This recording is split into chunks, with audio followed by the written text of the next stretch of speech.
So welcome everybody again for another virtual ColorATL. My name is Emma Blessing. I work at Atlanta Contemporary. I'm going to be introducing Grace Gardner. She is the program coordinator at Remerge, which is located in Atlanta, of course. They do a lot of outreach with the local community, including ColorATL. Grace is from Michigan and came to Atlanta in 2013, where she got a degree from Emory in African American Studies and Sociology. So we invited Grace to be our host for the evening. She's going to be moderating this conversation with Shanequa as well as with Austin a little bit later. And we're also just inviting everybody to listen. If you have something you're being creative with, whether it's a coloring book or, we talked about I might knit a little bit tonight, we encourage you to do that while you're here.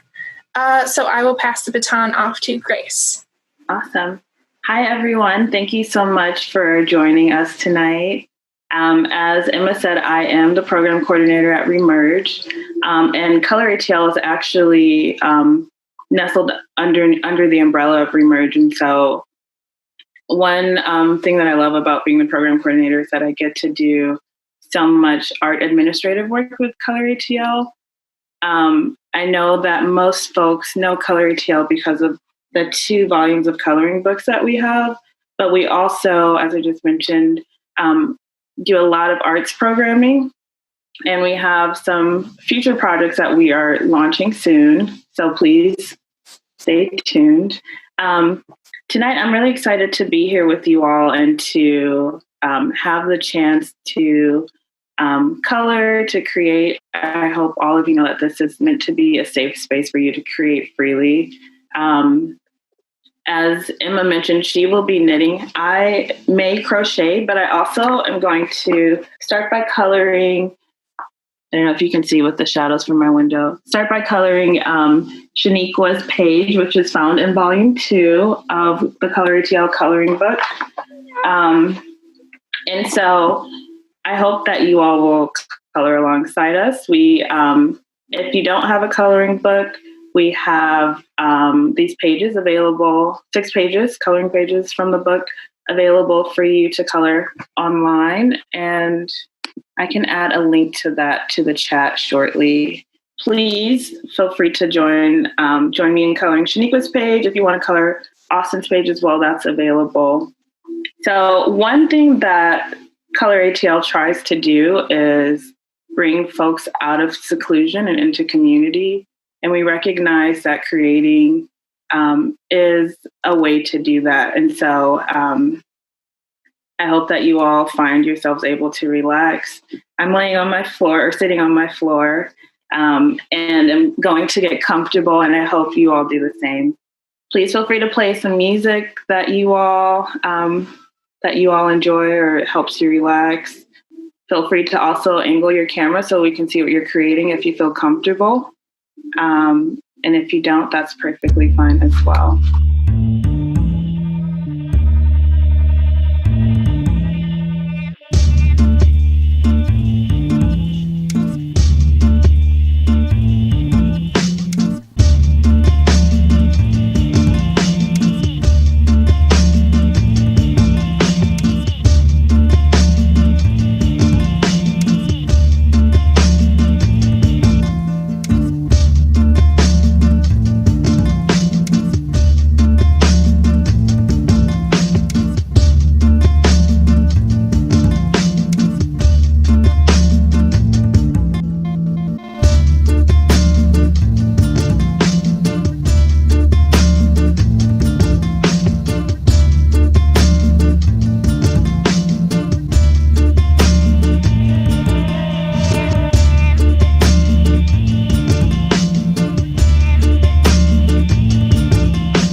going to kick off this Meet the Artist session with you, Shanequa.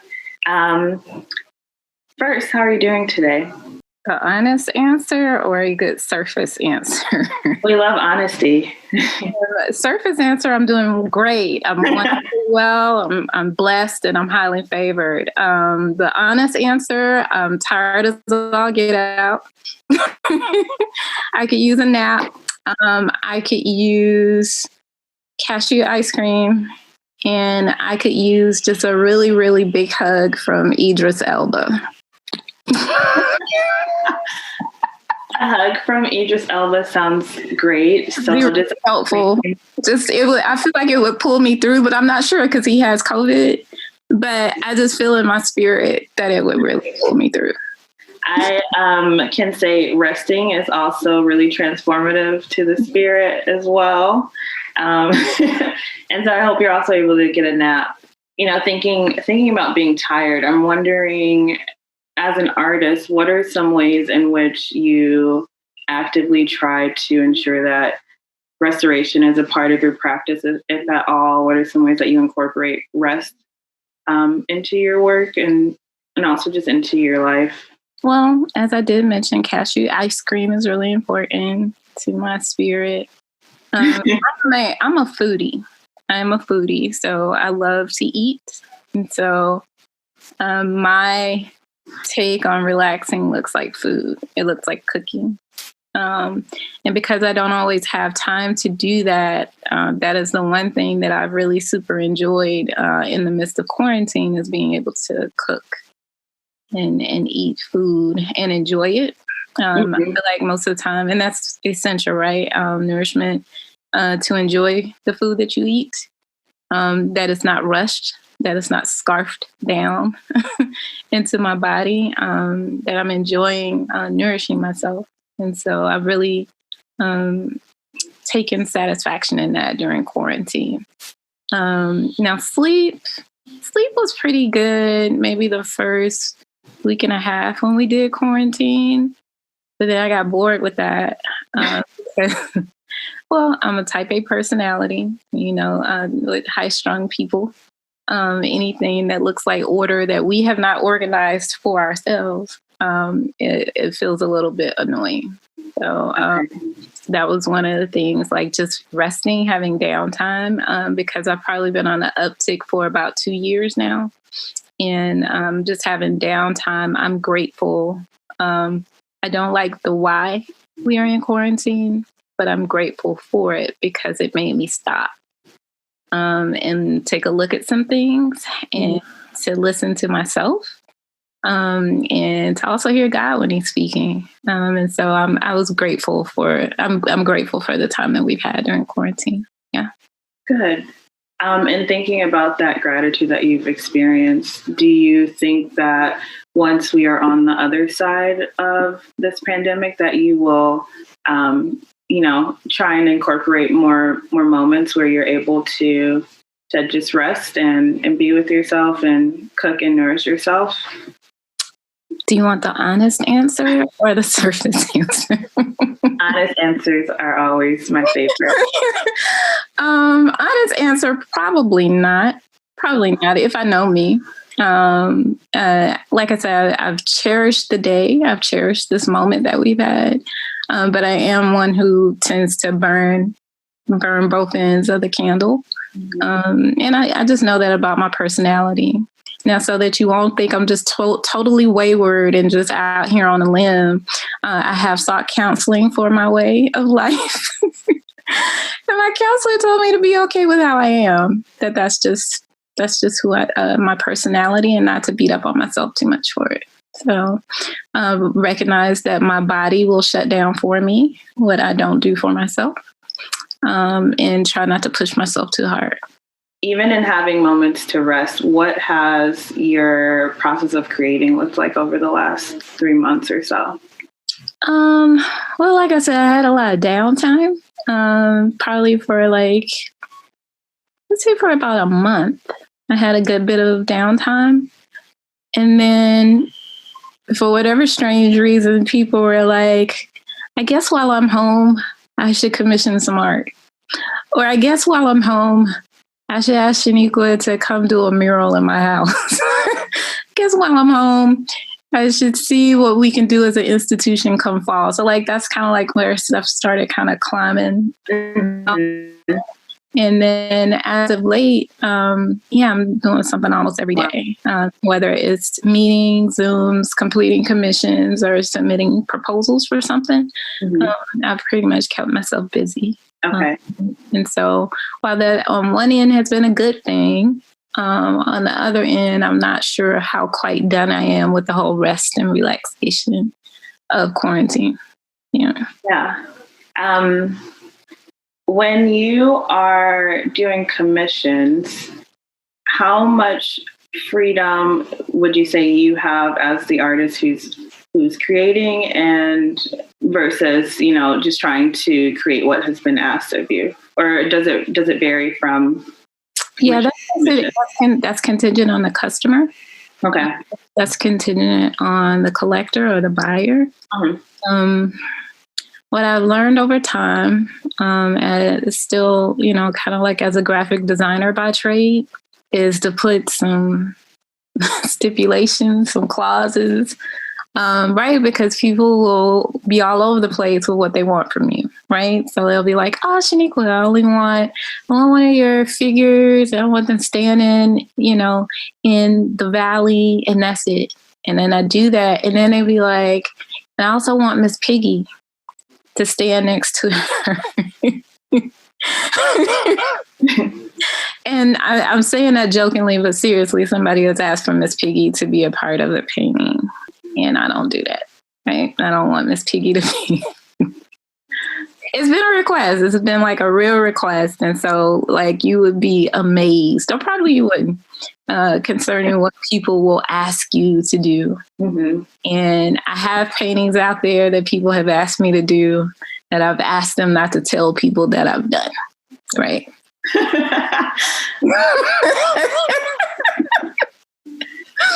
I will say though, I feel like I was first introduced to your work. This had to have been the summer of 2015. I had just completed my sophomore year of college at Emory and was at this event at the Hammond's house. I remember like being crammed into this back room and being introduced to your work then. And since then, I would say I can almost always recognize when I see your work. And so I'm wondering if I would be able to recognize the work that you don't want folks to know you created.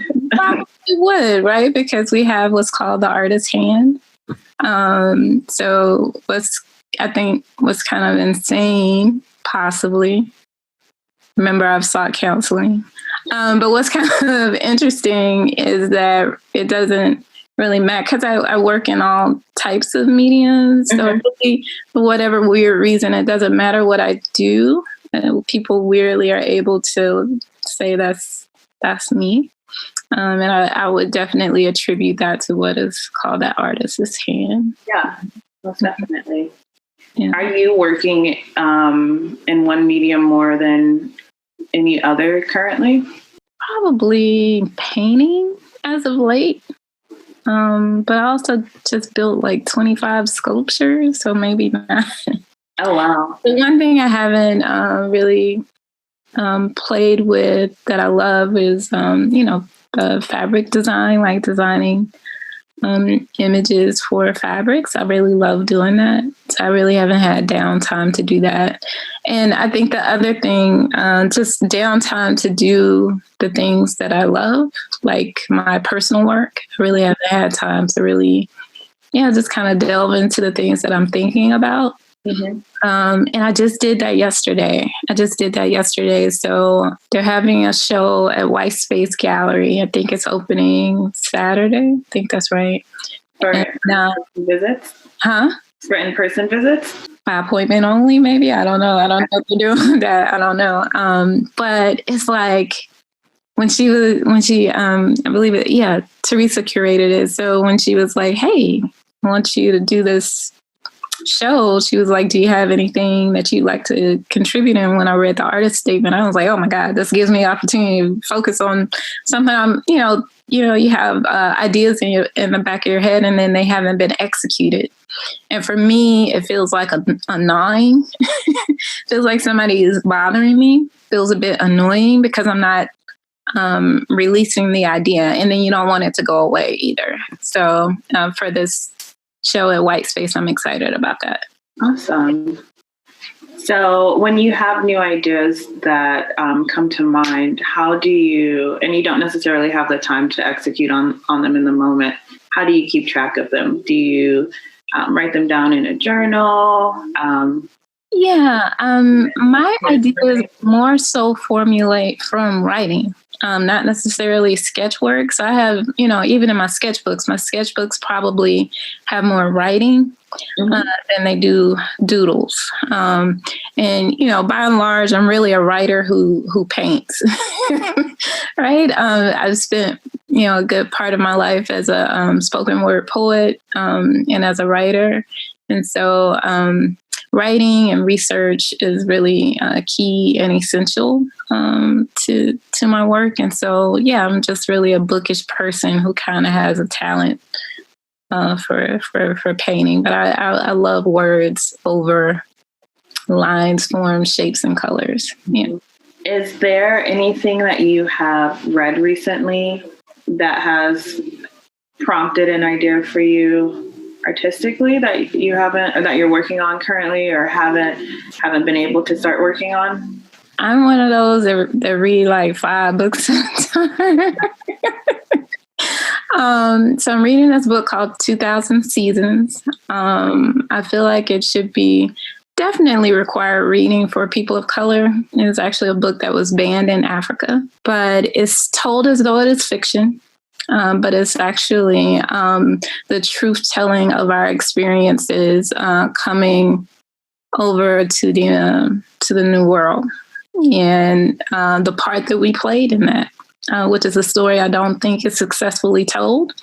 That we are always, colonizers that came and got us, but we attribute to that ship, to that trip that we took. And so this book actually delves into that. And like I said, it's beautifully told into fiction, but it's giving proverbs and just eloquent speeches about this experience. It's really good. It's just really, really good. I understand why it was banned, right? Because it speaks to notions of genocide, annihilation, and speaking against the other.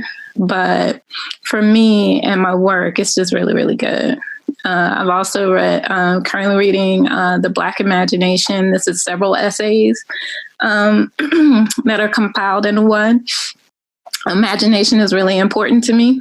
One, because you think about within that course of 400 years, imagination was kind of robbed from people of color, right? Because we were busy kind of being slaves.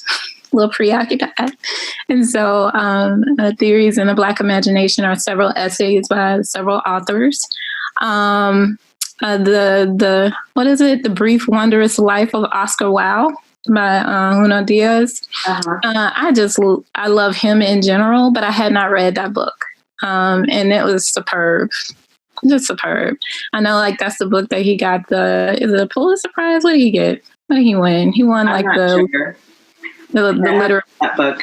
Yeah, literary lottery on that one. But while I love his work in general, I really prefer. I listened to a good bit of his speeches on YouTube, and so there was something that he was mentioning about Oscar Wilde that really kind of intrigued me, and it was excellent. I'm reading several books concerning quilting because that's where my mindset is right now. I come from a family of quilters, and because this little gnawing thing keeps egging at me, I want to be able to eloquently speak about what I'm doing in my work. And so I've been reading a good bit of books about quilts. I'm gonna stop because I can go all day. I reread The Alchemist. I read that about at least every other year. Sometimes it's every year, and it's usually during a period where I just need some like inspiration and a reminder that things will work out. Well, because I did the Creative Mornings ATL talk, I was preparing to do that talk. I felt like The Alchemist would be a good book for me to read because, right, it's talking about legend, it's talking about purpose, it's talking about kind of understanding, you know, that the universe conspires on your behalf when you speak a thing forward. And so, yeah, The Alchemist is just, it's so good. It's so good. And it, you know, inspired me in preparation for my talk. Yeah. But like I said, I'm a bookish cat. I'll be all day talking to you about these books I'm reading because I probably am reading 50 at a time.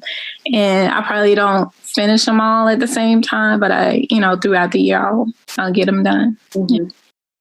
Well, that's a reminder to me to keep reading, especially since I'm at home. I have lots of time to read and to think about things critically and learn new things. Mm-hmm. So I see that Nisa asked a question in the chat, and I want to remind you all that if you have any questions for Shanequa as well, please feel free to put them in the chat now, or unmute yourself and you can ask her personally. But Nisa asked, do you think at any point you will stray away from the figures that contribute to your signature style? Yeah, because I get bored easily. Yeah, and you see that in my work, right?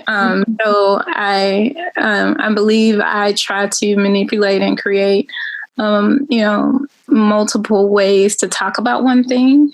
So I think that's why I you know, play with sculpture, play with fabric design, play with painting, because I'm looking at, you know, media, video. I'm looking for multiple ways to talk about one thing. And I think that's why I've become, you know, super intrigued with the quilts as of late, because I may be getting ready to ditch my girl. Right. I might be getting ready to cheat. But, you know, I feel like there is always like some component that's still kind of edging at me. So the same way with the Fair Game project, I still feel like I've stuck with hybridity with these current figures. And whatever my obsession with hybridity is, I think I can still speak about those things in different ways. Mm-hmm. And so, yeah, you know, over the course of an artist's life, I just don't think I'm going to be one that's going to, you know, do the same work over and over and over again, right? Just thematically. Like I said, I'm easily bored. I can't do it. And I don't want to. And I think about other things, right? And so there are other ways to talk about Black experiences, belief systems, the sacred and the ritual outside of the way that I'm speaking about it now. So yeah, eventually I'll stray from this and go to something else, and I might come back and I might not. Because you can. Yeah, because I can. Because I can. And that's the honest answer. Does anyone else have any questions for Shanequa? Speak now or forever hold your peace. What role did being in a residency play in your career? It gave me downtime. I'm sorry, was I not supposed to read that? I saw it coming up. No. Absolutely. How did it give you downtime? I'm interested. Well, like when I did a couple of, so when I did the TCP residency, I felt like it gave me downtime. It gave me free space, right? So the TCP residency was like my first studio space outside of a garage or outside of a living room. It was like, oh my God, this is how real artists like live their life, right? It made me feel like a big girl. And so it gave me downtime. It gave me a place and a space to go create. When I went to Johannesburg, again, it gave me downtime just to kind of go and be amongst a culture that I may or may not be familiar with. Right, because you can't, a lot of times we think our culture, Black culture is monolithic, right? We're like, wherever I go, I'm accepted and I am. And it's just not, it's not so, right? They are moving at a different pace at a different time, and they're experiencing life way differently than we are over here. As Black people, I did not feel not accepted, but I recognized that I was in a different space and a place that was not, quote unquote, my own. But it just gave me time to go and research and just discover and looking, in other places and new places is something to be valued. I know you notice when we're reading about other artists, like how their work changed so much when they travel, right? When they've spent long extended periods of time somewhere, or just where they have continuously traveled. You see like this major shift in their work. And so I guess the one thing I'm not super particular about COVID is, what is the travel experience? But then my friends who just don't care, who are here willy-nilly on planes, living their best life or not. Because I'm like, y'all gonna come back with something. Y'all gonna come back with the cooties because y'all been on these planes. But right, because they're saying like this is the best time to travel. So I would love to, once this is over or once we've adjusted to what this new normal is, continue in my travel experiences so I can understand the globe outside of my block. Well, thank you so much for taking the time to chat with me and us today. This was so calming and peaceful. That's the goal. That is the goal. The people are like knitting and coloring. It's great. It's like being with your friends. I'm gonna make my family do something like this. Everybody go to your room and get on Zoom, and I want y'all to color. That's right. Because I'm the pest. As if you cannot tell, I'm the pest in my family. I'm the person that bothers everybody. So this would be a great project to bother everybody with. I'm plotting and scheming. Please keep telling people that they should support ColorATL and support artists like you. Absolutely. Support all things William Massey, right? So I support anything William related because that is just the salt of the earth that we get to touch and know. So anything William does, I'm definitely in support of. Yeah. And for those of you who don't know, William is the co-founder alongside Amber Guinn of ColorATL. And he's great. He's also like an angel. And Very he also calming. from Jesus. I don't know. Okay, so thank you again, Shanequa. All right, people. I love you guys so much, whether I know you or not. Clean. Look, sending virtual hugs with clean hands. See you guys later. See you later. Thank you again, Shanequa. You're welcome. Bye. Bye. So we will continue coloring or creating for the next 10 to 15 minutes, and then we will chat with Austin Blue, who just waved. Please feel free to continue to play your music if you're doing so. I think I'm going to take a break from coloring and take a page out of Emma's book and work on this bag I am crocheting. I hope that all of you are finding ways to create or not create and just sit in silence or relaxation alongside us.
Okay, Austin, how are you today?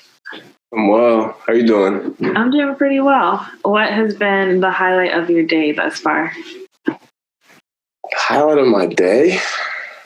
I got a chicken sandwich. That was pretty cool. Probably about the best thing. Okay. Was it a chicken sandwich from Popeyes or Chick-fil-A or neither? Now we're asking the real questions. Popeyes. Okay, next question. Original chicken sandwich or spicy chicken sandwich? Spicy, always. Always. I like their spicy chicken sandwiches. I have to admit, I had, I want to say 2 last week. Sometimes it happens, you know? Yes. It is what it is. Charge to the game.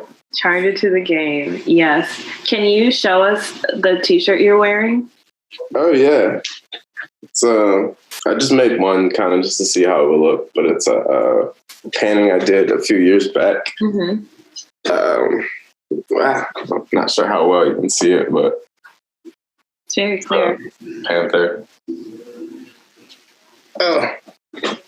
So you've only made one of those? I've only made one, but I've been thinking about getting some made. I've just been trying to figure out the logistics of everything because I've never gotten shirts made before. Okay. Prints and stuff like that, but just trying to make it make sense for me. You know what I mean? Not trying to make it like a cash cow or anything, but also I'm not trying to lose money on it. You know. That makes sense. But yeah, I think that might be happening pretty soon. So awesome. Well, definitely keep us updated. Yeah, for sure. I definitely want to ask you about the animals that are present within your work. But before I do, can you tell us a little bit about yourself? I know you're not originally from Atlanta. So how did you end up here? But before you arrived, where were you living? And I would also just love to hear a little bit about who Austin Blue is as an artist. So I was born and raised in San Francisco. I lived in Oakland for like 6 years. Hold on, let me close my door.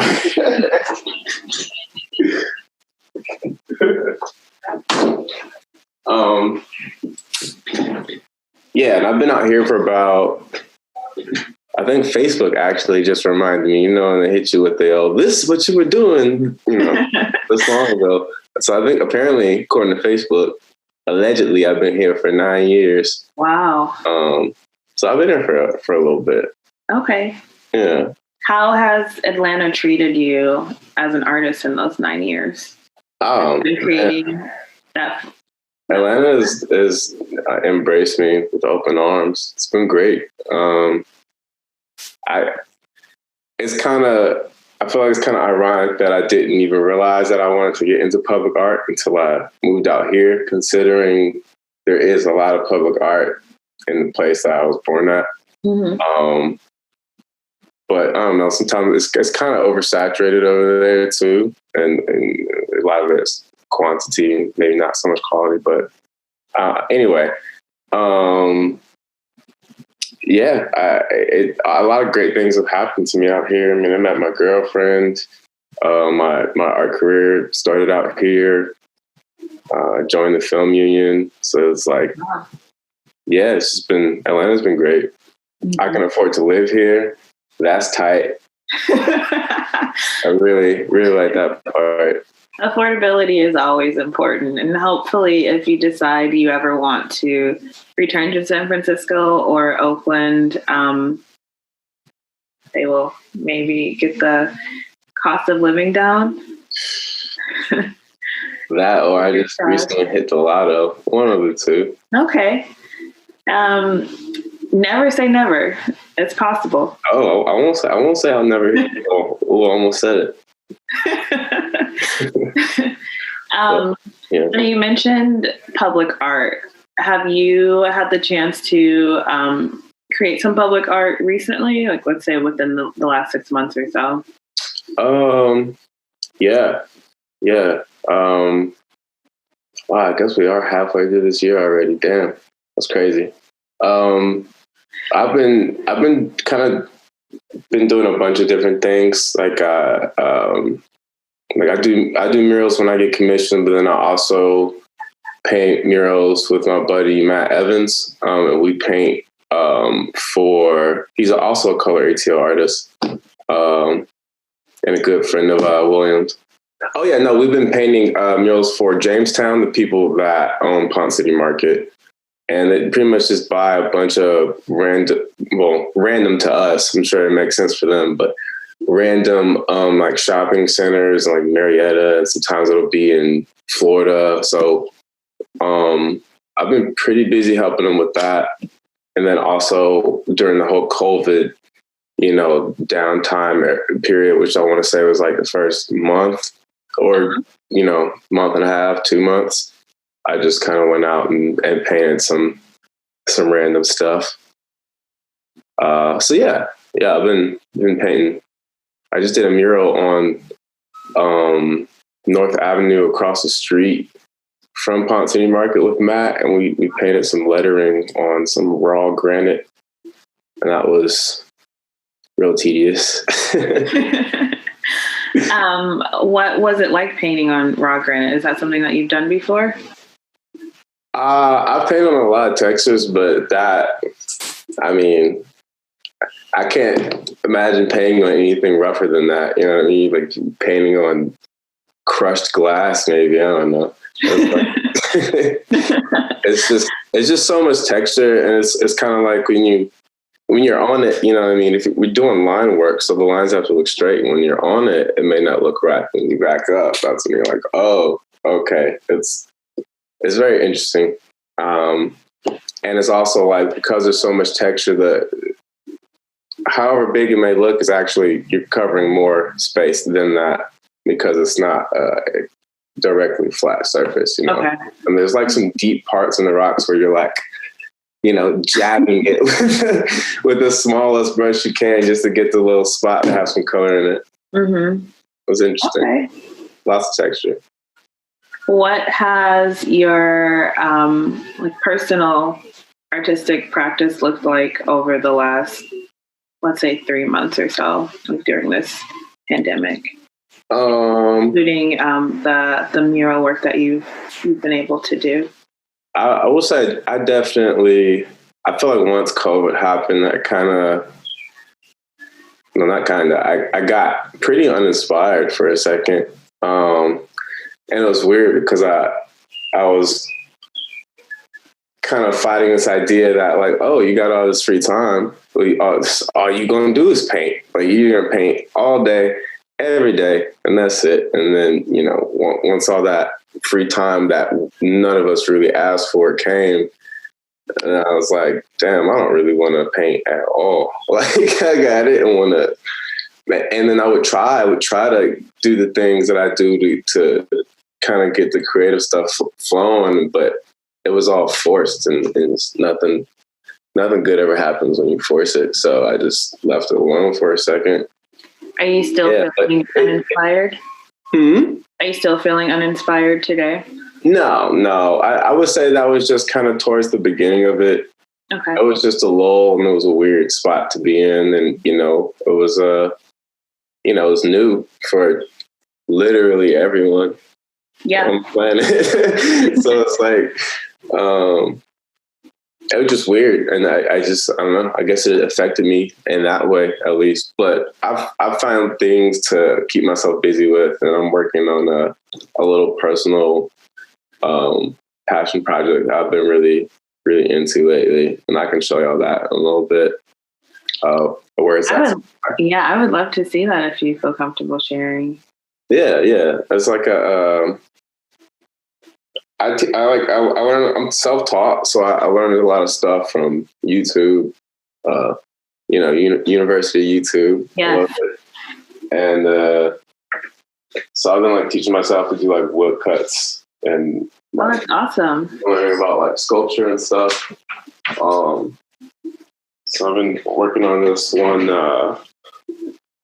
It's like a wood cut, but it also has levels to it. And some gemstone stuff going on top there. How long did this take you? It's always so hard to answer those questions because I put so many procrastination hours in. You know what I mean? Yes, I do know what you mean, unfortunately. So it could be anywhere from 20 hours to 50. I don't know. Okay.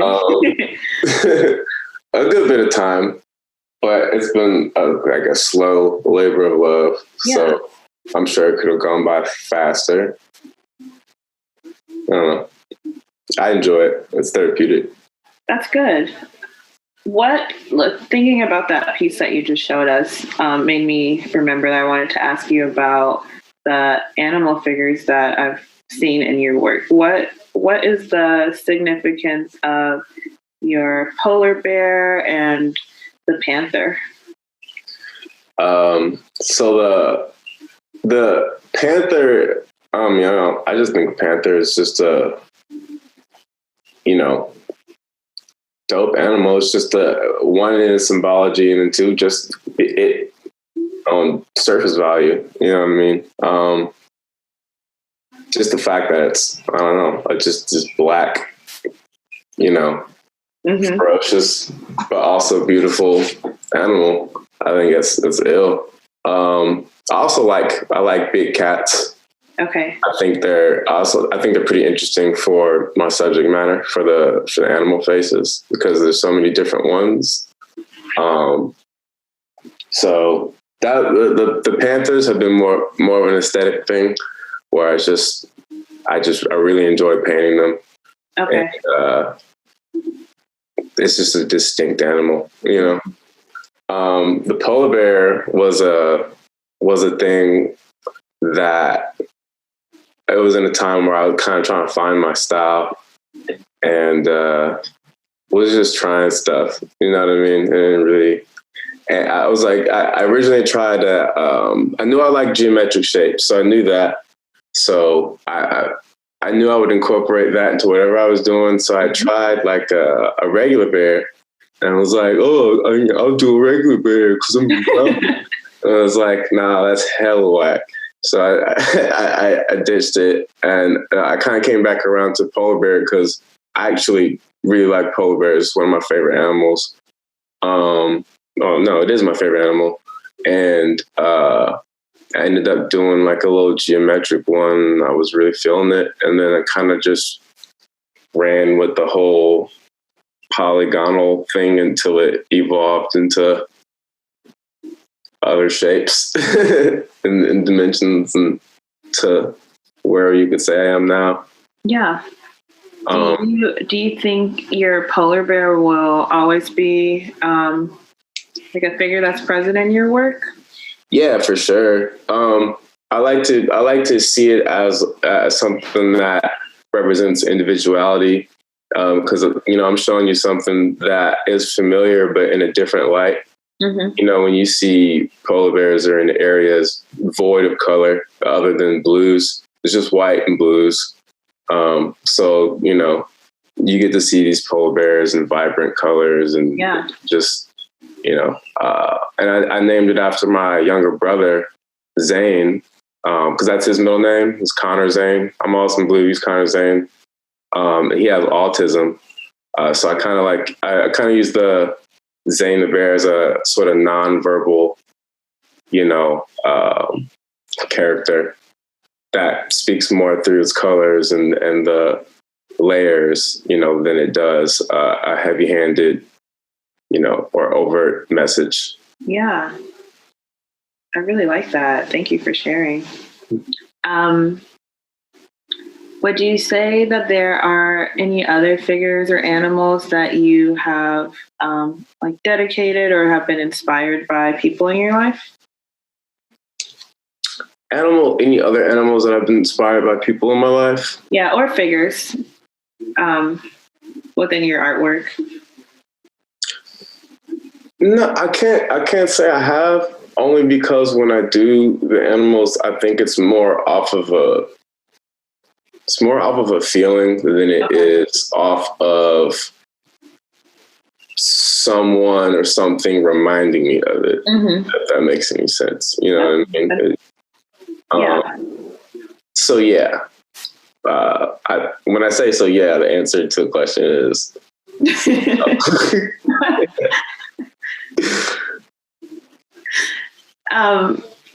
speaking of feelings, Shanequa said that she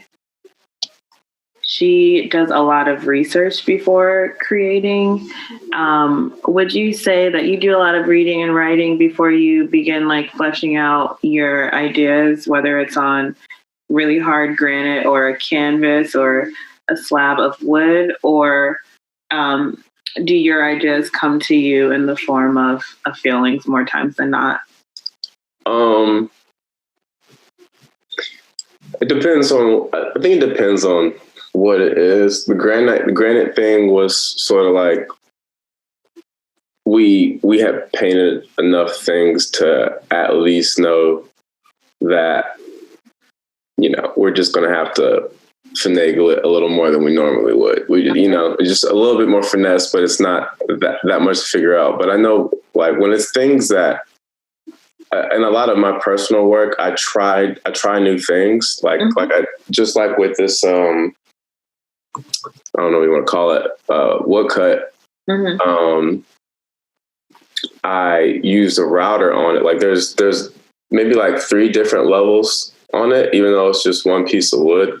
I had to learn how to use a router on that, and you know, all the stuff that took, and then also had to learn how to use a Dremel. So for those who don't know, and me, oh yeah, sorry. What are those things? A router is, I can like show you. Oh yeah, I'll show you.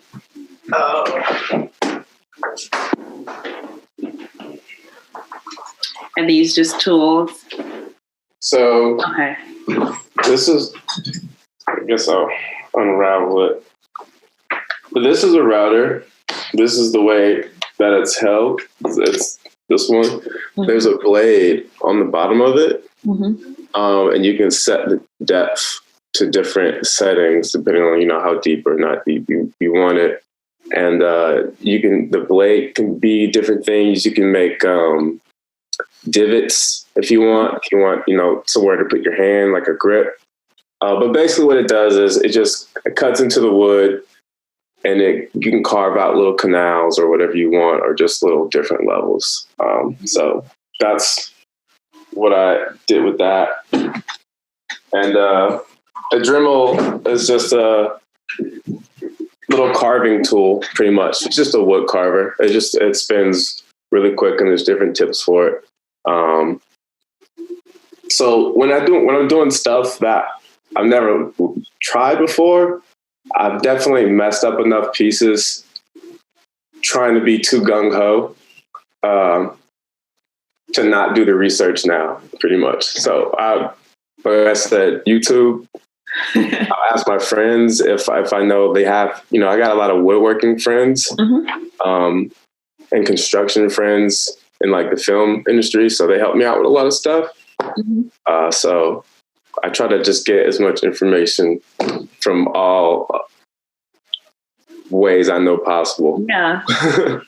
I will say this is not artistic at all, but YouTube has lots of different tutorials. Like this morning I looked up a video on how to fix a ceiling fan, and that will be my project for the weekend. And so I think it's great that you have utilized that resource in addition to, you know, consulting your friends who have experience in things that you may not. I see that Emma asked a question. She said, what is it like being creative collaboratively with your friend working on murals versus working independently on your personal work? It's different because, well, it's different, but it's cool in the sense that we have to both, because basically all painting is, you know, being an artist is being a problem solver. Just different ways to solve whatever problem it is, whether it's a problem you made for yourself or the problem is just getting the thing painted. So like we have to combine our heads to overcome whatever, little hiccups we run into. And, that's always really interesting. But the work that we do is neither of ours work. So it's really more of us coming in as contractors and basically just combining heads and be like, all right, cool. This is how we're going to execute this thing that they want from us. Boom. So it's not as collaborative as like a freestyle piece or anything like that. You know what I mean? It's more worky, more jobby. Do you enjoy like the work that you're commissioned to do more, or do you feel like you enjoy working on your personal projects a little bit more, or do you like them equally? Like, is there more freedom that you experience when you're creating for yourself? There's always going to be. That's always going to be maximum freedom. Is doing what I want to do, but that's the work. Like, sometimes I get people that want to commission me to do things that I feel like someone else could easily do, and I almost always like turn those kind of things down just because I'm to a point to where I can do that. And I'm just making like my work. I'm doing my aesthetic. Mm-hmm. Maybe every now and then I'll do like an odd commission of like, paint someone for their birthday or something. Like, yeah, sure. But I'd rather do my personal stuff. In the moments when you are declining an opportunity, do you find yourself referring a different artist, or is it usually just like a hard thanks but no thanks? Nah.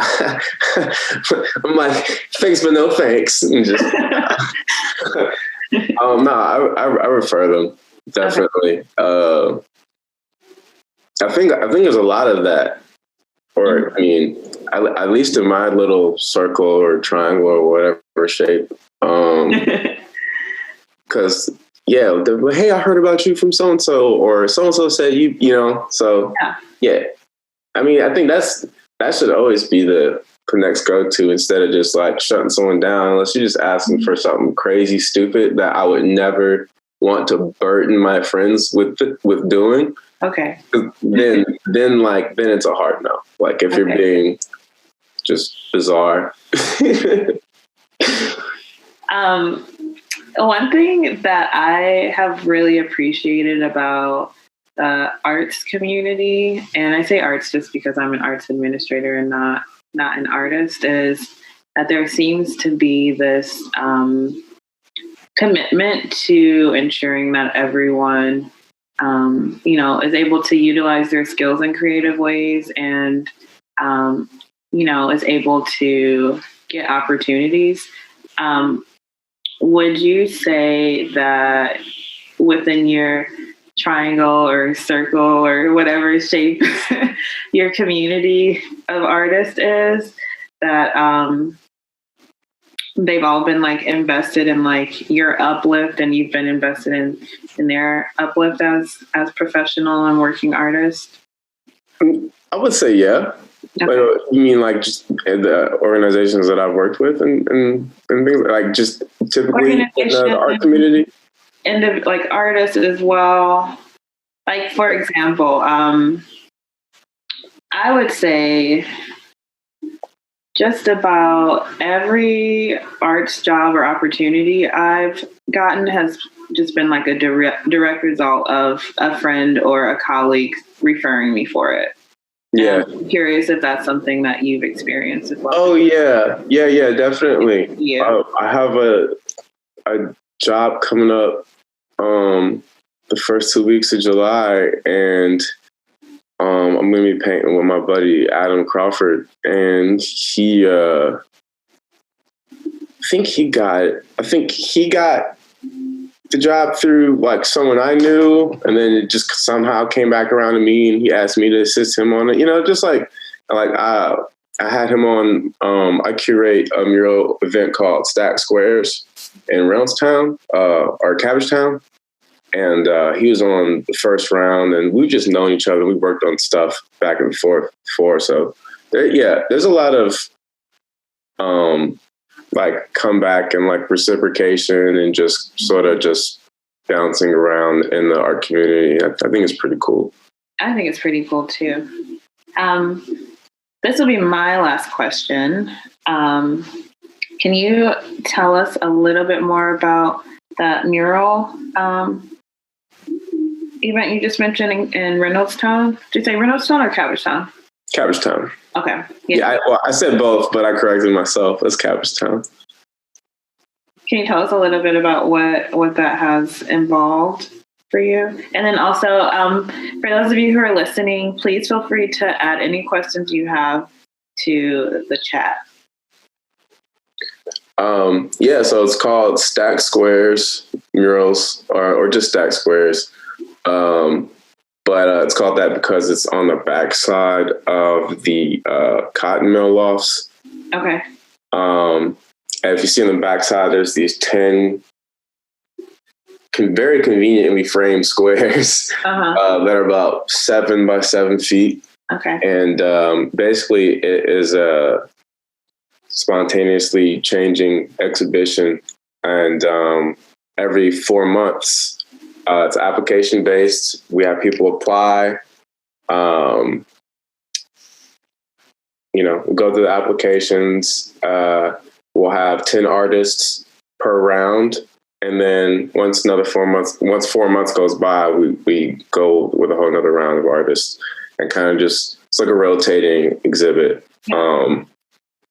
Has that been impacted at all by the pandemic that we're currently living through?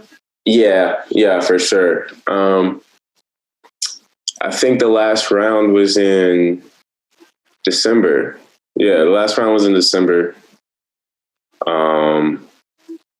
Pretty much once COVID came out, I was like, I know how I felt about everything, and I know the precautions that I'm taking. So it felt hypocritical to ask other people to come out and do this thing that we supply everything. So we want to make sure that the artist doesn't come out of pocket, but we don't really have a budget. Like our budget is the money that we raise. Okay. So all that goes towards supplies and stuff like that. So it's like, they're not even getting paid. Like, I'm not trying to have people come out and do this really in this climate. I just absolutely. Feel right doing it. But we'll see what happens. I've been kind of radio silent on that account, so I actually need to go and I figured most people that follow me, but I need to go on that account, kind of give a little update. Do we have a question from Jasmine Wilson? Hi, Jasmine. She said, "Hey, Austin, could you talk a bit more about your journey as a self-taught artist, specifically your experience learning on YouTube and how you built a sustainable practice via remote learning tools?" Well, I went to City College for about a year in San Francisco for what I thought I wanted to be in illustration and in photography. I do neither now. I paint. I'm very happy with my decision. But so I took the prereqs. I took figure painting, figure drawing, not figure painting, figure drawing with like live models and basic design, stuff like that. But that was about as far as any formal training went. My dad was an artist, and I drew a lot before, up to that point. So I already kind of had an understanding of certain things. But as for painting, painting was all pretty much self-taught. Mm-hmm. So when did you start using tools like YouTube to help enhance your practice and to learn more? Pretty much once I started. Okay. Like when I'm the kind of person, if I ever ask a question or someone asks me a question, we were both like, I don't know, pull the phone out and look it up. You know what I mean? Like the information's there if you look hard enough. So once I wanted to learn things like how do I fade and blend colors, you know, with oil or with acrylic or, you know, such and such.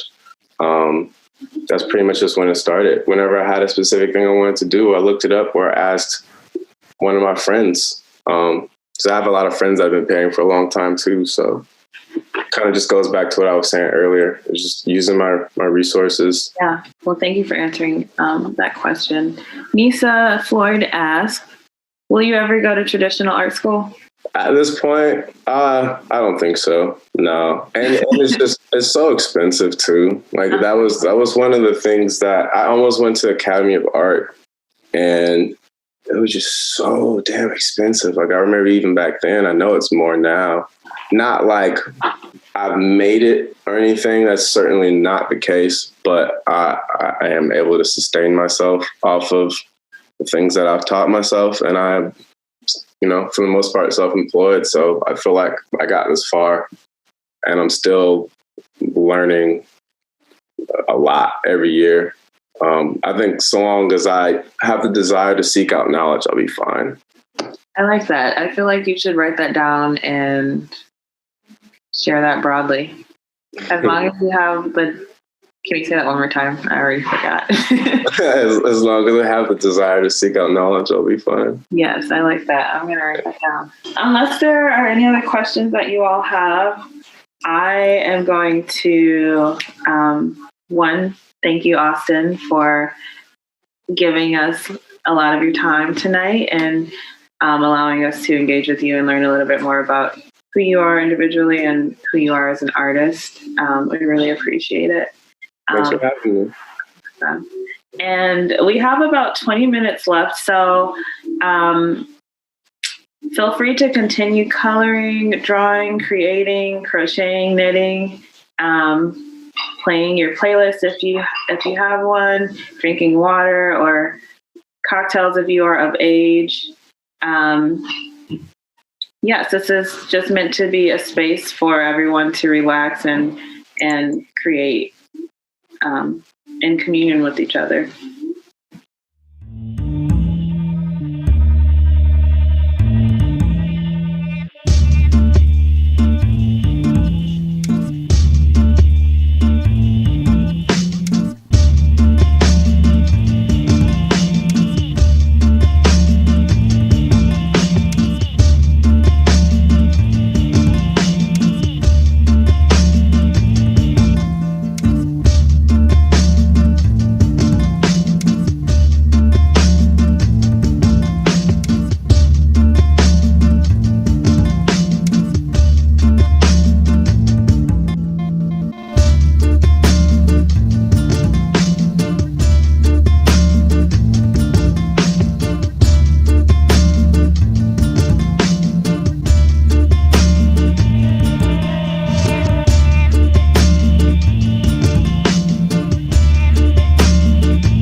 right. I want to thank all of you again for joining us tonight for this virtual coloring night.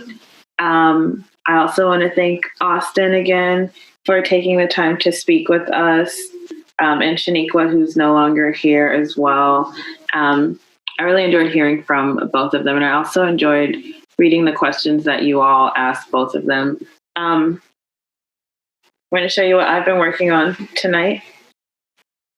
This, you probably can't tell, is going to be a bag.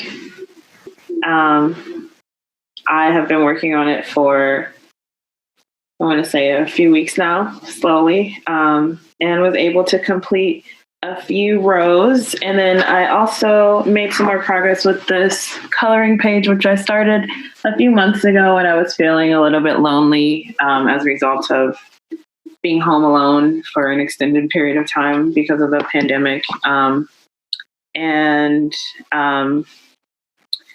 just really grateful for the opportunity to be able to sit with you all tonight and color, to relax. I know that I spend a lot of time at home and have been afforded the opportunity to do that a little bit more frequently now, but it's always great to be able to do that in community with other folks as well. If you all are interested in getting a coloring book of your own, you can visit, let me just make sure I have the correct, yes, ColorATL.com. We have two. Oh, can you unmute yourself and tell us about what you worked on, Amelia? Sure. Okay, so show me yours first. Last Nice. Here it is. You worked on Austin's coloring page. Yep. Hi. Hi, Anderson. It's nice to see you. How did you feel while you were coloring tonight, Amelia? I was coloring a different one. Go ahead, Maya.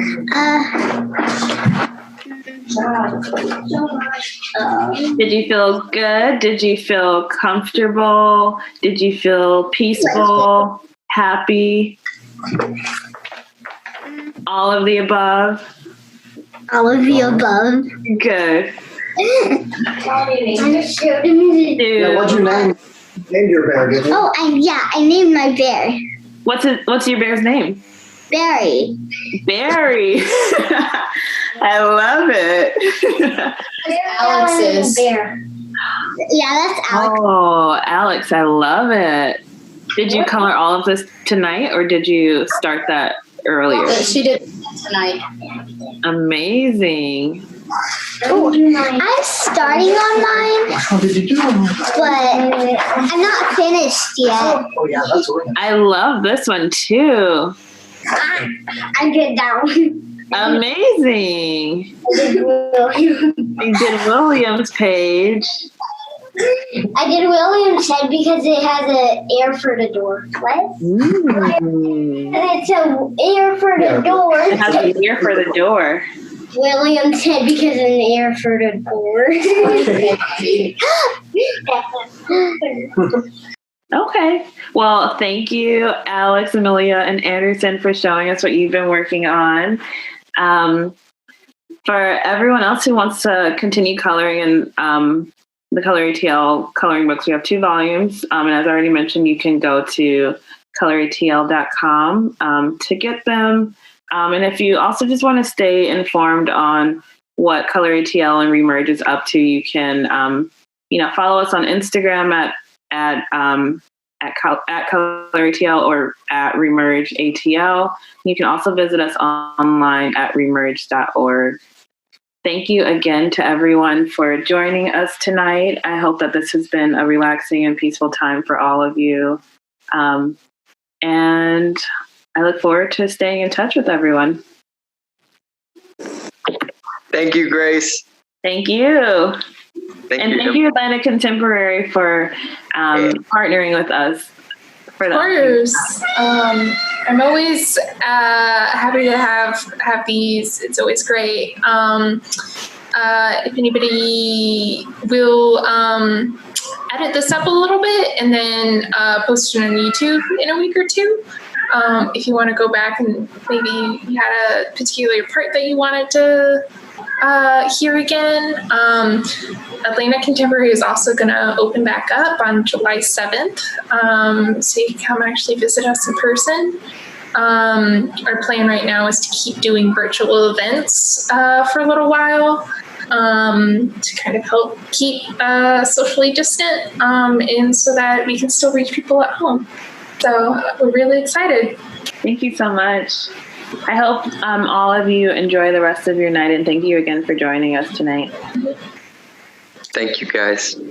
Bye. Bye, everybody.